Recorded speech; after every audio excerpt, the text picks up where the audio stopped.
सहारा प्रणाम। सहारा से जुड़े हुए समस्त कर्तव्ययोगी साथीगण और कार्य जमाकर्ताओं का एक बार फिर से एक नए एपिसोड में आपका हार्दिक अभिनंदन, स्वागत है। दोस्तों, आज मैं कुछ गणित के आंकड़े आपके बीच में रखना चाहूँगा जो नितांत आवश्यक हैं, और इसके जवाब कैसे और कौन देगा ये तो मुझे पता नहीं है, लेकिन आम जनमानस के बीच में कुछ चीजों को लाना बेहद जरूरी है, क्योंकि सहारा के भुगतान को लेकर कई सारी व्यवस्थाएं बनाया गया है। उन व्यवस्थाओं के ऊपर क्या हो रहा है, कैसे हो रहा है, इसका जानना भी बहुत जरूरी है। क्योंकि अगर आपकी जेब से कुछ पैसा खर्च किया जाए तो आपको उसके हिसाब को जानना भी बेहद जरूरी होता है। आजकल जो व्यवस्था चल रहा है उसको लेकर कुछ चीजें आपके सामने उजागर करना, लाना नितांत आवश्यक है। पता नहीं आपको पता होगा कि नहीं लेकिन हमारे देश में जो सर्वोच्च प्रथम व्यक्ति है उसको कहते हैं महामहिम राष्ट्रपति जी। और इस देश में सबसे ज्यादा सैलरी जो मिलता है या तनख्वाह जो मिलता है वो मिलता है राष्ट्रपति महोदय जी को, लगभग 5 लाख रुपए महीने। थोड़ा फिगर इधर उधर हो सकता है क्योंकि ये गूगल के माध्यम से सर्च किया हुआ आंकड़ा मैं आपके बीच में रख रहा हूँ, तो आप इसको एडजस्ट भी कर सकते हैं। राष्ट्रपति जी को 5 लाख रुपए महीने मिलता है, जो पूरे देश में पूरी व्यवस्थाओं को देखते हैं, क्योंकि हर व्यक्ति उनको रिपोर्ट करता है कभी भी कोई भी बात होता है। तो ऐसे ही उपराष्ट्रपति जी को 4 लाख रुपए महीने मिलता है, और ये भी एक बहुत महत्वपूर्ण पद हमारे संवैधानिक व्यवस्थाओं में है। इसके साथ साथ माननीय प्रधानमंत्री जी जो 365 दिन एक्टिव रहते हैं, कोई छुट्टी नहीं लेते, इनको लगभग 1,66,000 रुपए महीने मिलता है बेसिक तौर पर। अन्य जो सुविधाएं हैं उसको इसमें इंक्लूड नहीं किया गया। कैबिनेट सचिव के जो पद होते हैं उनमें लगभग 2.5 लाख रुपए महीने दिया जाता है।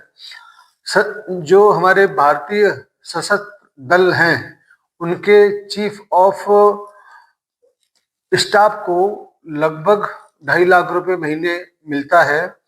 ऐसे ही माननीय सुप्रीम कोर्ट के टॉप जज जो सीजीआई जिनको बोलते हैं उनको 2,80,000 रुपए महीने के हिसाब से मिलता है।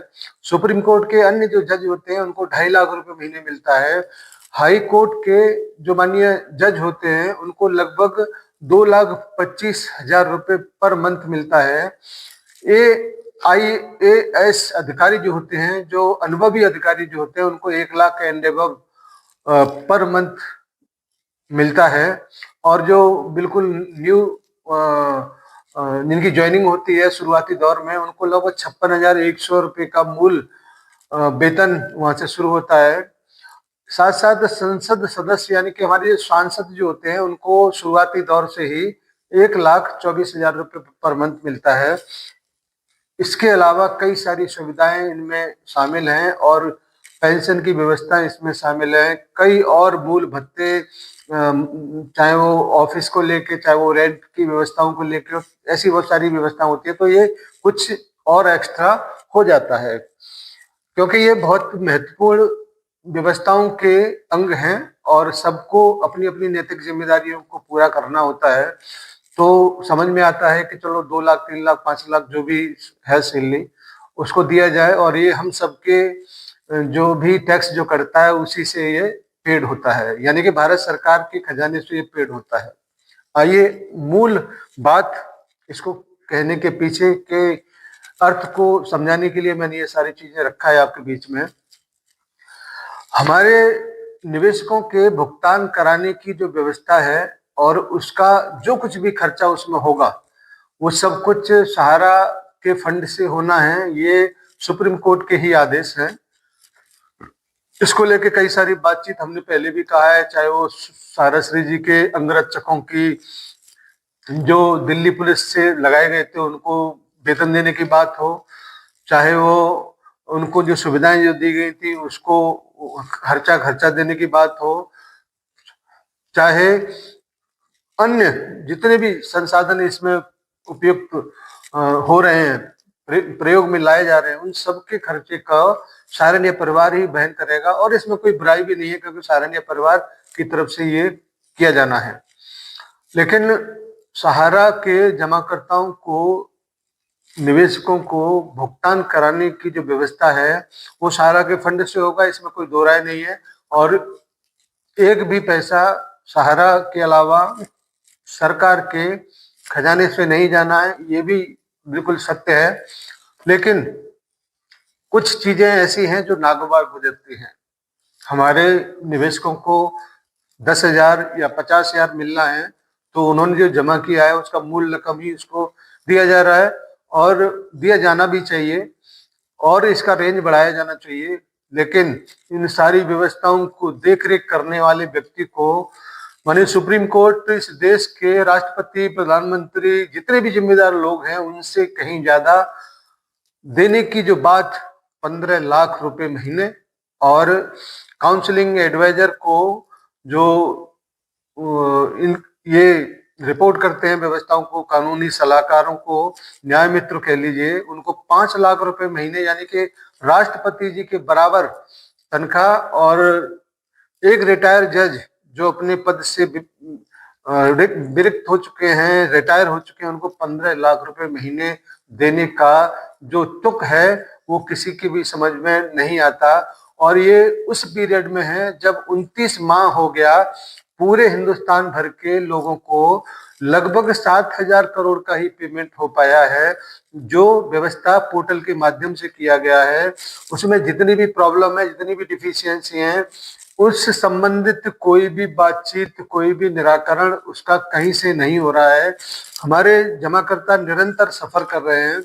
इन सभी बातों को लेकर जब ये सोच में आता है कि इस देश का ये कैसा व्यवस्था है जो राष्ट्रपति से 3 गुना ज्यादा तनख्वाह लेकर, राष्ट्रपति के बराबर की तनख्वाह लेकर काउंसलिंग एडवाइजर, निवेशकों के हितों की सुरक्षा के लिए नियुक्त किए गए लोग आज निवेशकों को कितना संतुष्ट कर पा रहे हैं, कितना उनके बीच में अपनी जो भी कार्य पद्धति है उससे संतुष्ट हो पा रहे हैं।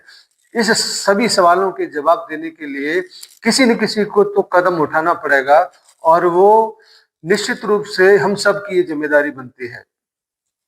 साथियों, ये आज 29वां महीना चल रहा है। जुलाई 2023 से लेके दिसंबर 2025 तक लगभग 29 मंथ हो चुके हैं।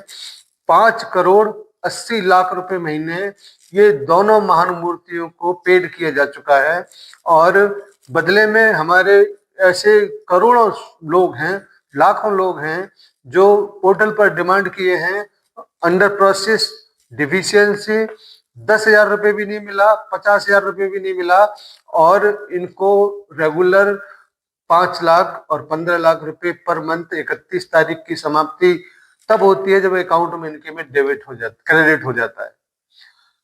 ऐसी व्यवस्थाओं से किसको क्या लाभ हो रहा है ये बहुत समझ से परे है। ऐसी व्यवस्थाओं को तुरंत समाप्त कर देना चाहिए। और ये सब कुछ मैं किस आधार पर बोल रहा हूँ, किस हैसियत से बोल रहा हूँ, ये हमारे संविधान का एक सिद्धांत है, अभिव्यक्ति की आजादी, उसी के आधार पर मैं इन सारे सवालों को उठा रहा हूँ। और कोई भी व्यक्ति इन सवालों को उठाने से किसी को रोक नहीं सकता।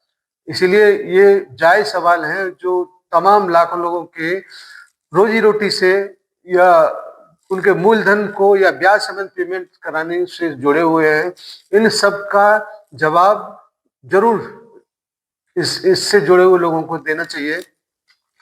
और कब तक हम इनको 15 लाख रुपए महीने देंगे, कब तक हम 5 लाख रुपए महीने देंगे, कोई डेडलाइन नहीं है। यानी कि जितना ज्यादा विलंब इसमें होता जाएगा ये लोग उतने ही करोड़पति, लखपति होते चले जाएंगे। ऐसे 7,000 करोड़ का पेमेंट ये 2.5 से 3 साल के बीच में कर रहे हैं, और हमको पेमेंट 1 लाख करोड़ से अधिक करना है।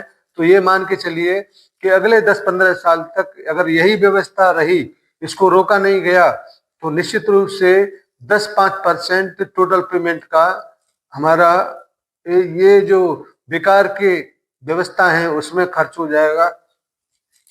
फिर शायद निवेशक को भुगतान करने में क्या बचेगा, ये आप लोग खुद समझ सकते हैं। साथियों, ये एक बहुत ही महत्वपूर्ण मुद्दा आपके बीच में मैंने रखा है। ये अब आपकी ये जिम्मेदारी बनती है कि आप कितने लोगों के बीच में इन सारी व्यवस्थाओं के बारे में बता पाते हैं, कह पाते हैं, इसको आप लोग कितना उठा पाते हैं, कितना हमें हमारा वीडियो लोगों के बीच में पहुंचा पाते हैं। क्योंकि अगर आप बोल नहीं सकते, कह नहीं सकते, सपोर्ट जरूर कर सकते हैं। तो ऐसी सपोर्ट की जरूरत है। आप लोग अपने अपने सोशल मीडिया के हैंडल से इसको जरूर शेयर करिएगा और तमाम सक्षम लोगों तक जरूर पहुंचाइएगा, जिससे कि सरकार तक किसी न किसी माध्यम से व्यवस्थाओं में बैठे हुए व्यक्तियों का अगर थोड़ा सा भी इंसानियत अगर बचा होगा तो इन व्यवस्थाओं को बदल कर सहारा के काउंटर से भुगतान कराने की जिम्मेदारी सहारा को देकर हमारे करोड़ों निवेशक साथियों को राहत प्रदान करने की व्यवस्था वो कर सकते हैं। क्योंकि पावर में बैठा हुआ व्यक्ति हर वो चीज कर सकता है जो हमारे भारतीय के हितों की बात जब आती है, उसकी सुरक्षा की जब बात आती है, उनके फेवर में करने के लिए क्या नहीं हो सकता। इसीलिए बात उठाना बहुत जरूरी है। हम वर्तमान में भी सहारा इंडिया परिवार से बेहतर विश्वास किसी और अन्य में नहीं कर सकते, क्योंकि वही एक ऐसा माध्यम है, वही सक्षम है, वही व्यवस्था को बनाकर दे सकता है और इसमें किसी को कुछ खर्च करने की भी जरूरत नहीं है। 20 लाख रुपए खर्च करने की जरूरत नहीं है। केवल और केवल सहारा को आदेशित कर कर, सहारा की निगरानी कर कर, सहारा की व्यवस्थाओं को देखकर उसी को आदेश दिया जाए तो बहुत बेहतरीन व्यवस्था 4-6 महीने के अंदर ही 30-40 हजार करोड़ का पेमेंट आपके निवेशकों के खाते में पहुंचाया जा सकता है। इस बात को सार्वजनिक तरीके से सार्वजनिक मंचों पर अवश्य उठाना चाहिए, क्योंकि जितने लोग आपको मिलते हैं, जन सेवक मिलते हैं, उनसे भी ये बात करिए कि पोर्टल के माध्यम से भुगतान नहीं हो सकता, केवल और केवल सहारा के काउंटर से भुगतान हो सकता है। उम्मीद है कि आप इन बातों को अवश्य उठाएंगे। धन्यवाद सभी को। सादर सारा प्रणाम। निवेशक साथियों से सादर नमस्कार। जय हिंद। सादर सारा प्रणाम।